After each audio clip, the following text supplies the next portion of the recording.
कैसे हो आप लोग। आशा करती हूँ आप सब ठीक होंगे। निधि चैनल में आप सबका स्वागत है। तो होलिका दहन की कथा आज मैं आपको सुनाऊंगी और कथा को पूरा सुने, बीच में बिल्कुल ना छोड़ें। बहुत प्राचीन समय की बात है, जब धरती पर असुरा का अत्याचार बढ़ता जा रहा था। उस समय एक अत्यंत शक्तिशाली और अहंकारी असुर राजा था, हिरण्यकश्यप। उसने कठोर तपस्या करके ब्रह्मा जी को प्रसन्न किया और उनसे ऐसा वरदान प्राप्त किया जिससे वह लगभग अमर हो गया। न वह दिन में मर सकता था, न रात में, न किसी मनुष्य से और न ही किसी पशु से, न ही किसी अस्त्र से और न ही किसी शस्त्र से, न घर के भीतर और न ही बाहर, न ही धरती पर, न ही आकाश में। इस वरदान के कारण उसका अहंकार और भी बढ़ गया और उसने स्वयं को ही भगवान घोषित कर दिया। उसने आदेश दिया कि पूरे राज्य में कोई भी भगवान का नाम न ले, केवल उसी की पूजा की जाए। लेकिन उसी राजा के घर में एक ऐसा दीपक जल रहा था जो उसके अहंकार को चुनौती देने वाला था। वह दीपक था उसका पुत्र प्रहलाद। बचपन से ही प्रहलाद भगवान विष्णु के अनन्य भक्त थे। वे हर समय नारायण नारायण का जाप करते रहते थे। जब हिरण्यकश्यप को यह पता चला तो वह क्रोधित हो उठा। उसने अपने पुत्र को समझाने की बहुत कोशिश की, लेकिन प्रहलाद की भक्ति अटल थी। तब हिरण्यकश्यप ने उसे मारने का निश्चय किया। राजा ने अपने सैनिकों को आदेश दिया कि प्रहलाद को ऊंचे पहाड़ से नीचे फेंक दिया जाए। सैनिकों ने ऐसा ही किया और लेकिन जैसे ही प्रहलाद गिरने लगे, भगवान विष्णु ने उन्हें अपने दिव्य शक्ति से सुरक्षित भूमि पर उतार दिया। इसके बाद उसे जहरीले सांपों के बीच डाल दिया गया, परंतु सांपों ने भी उसे नहीं काटा। हाथियों से कुचलवाने की कोशिश की गई, लेकिन उसका कोई भी असर नहीं हुआ। हर बार ऐसा प्रतीत होता था मानो कोई अदृश्य शक्ति उसकी रक्षा कर रही हो। अब हिरण्यकश्यप का क्रोध चरम सीमा पर पहुंच चुका था। उसने सोचा कि अब एक आखिरी उपाय ही बचा है। उसने अपनी बहन होलिका को बुलाया, जिसे अग्नि से न जलने का वरदान प्राप्त था।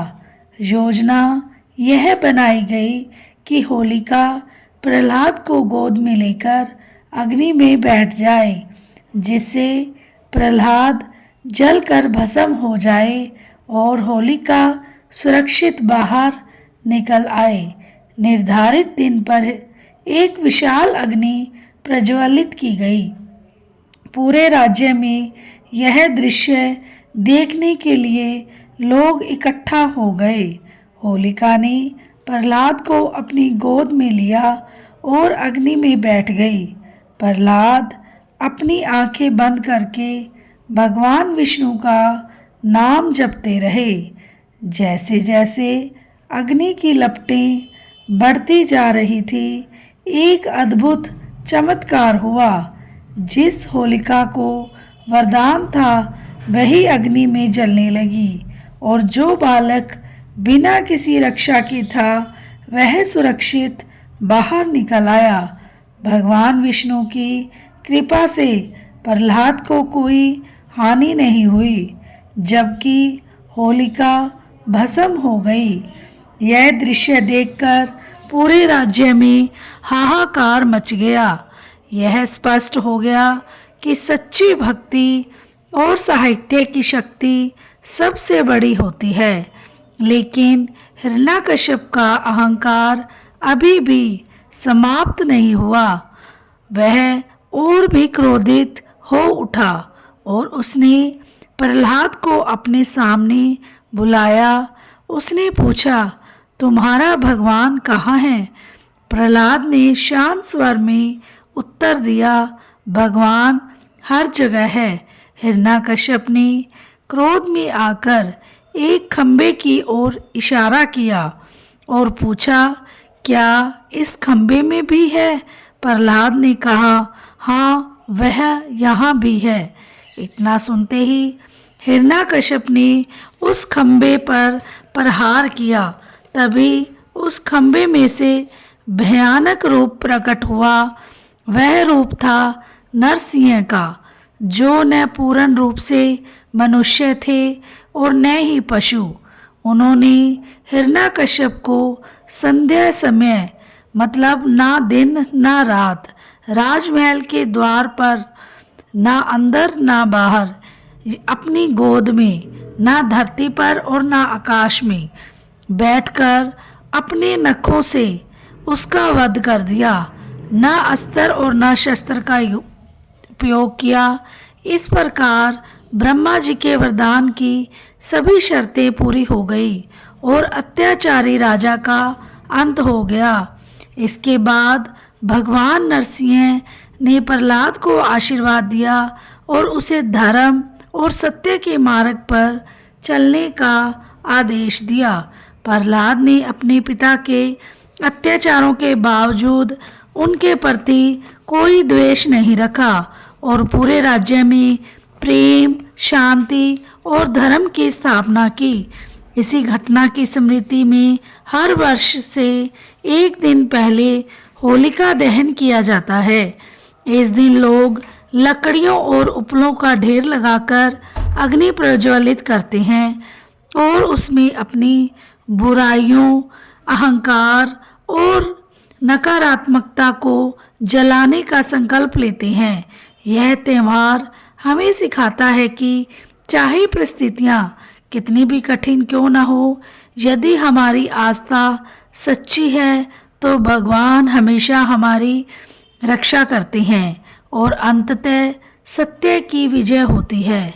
यह कथा केवल एक पौराणिक घटना नहीं है, बल्कि जीवन का गहरा संदेश है कि अहंकार का अंत निश्चित है और भक्ति, सत्य और प्रेम की सच्ची शक्ति है।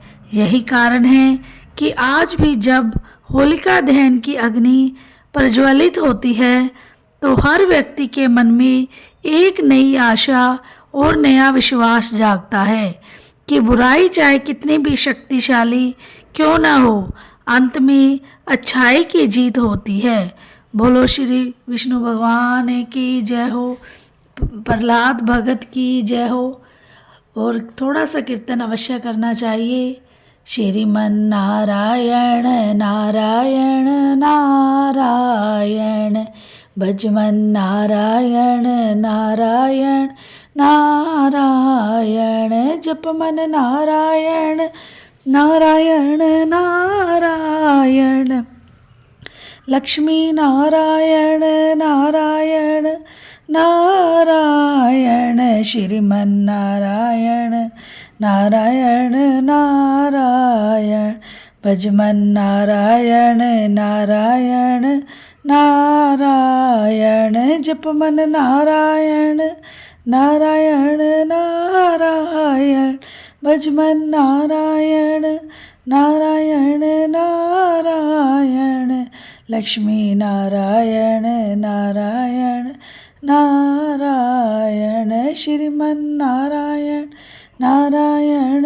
नारायण, भजमन नारायण नारायण नारायण, जपमन नारायण नारायण नारायण, लक्ष्मी नारायण नारायण नारायण, श्रीमन नारायण नारायण नारायण, जपमन नारायण नारायण नारायण, भजमन नारायण नारायण नारायण लक्ष्मी नारायण नारायण नारायण श्रीमन नारायण नारायण नारायण जपमन नारायण नारायण नारायण भजमन नारायण नारायण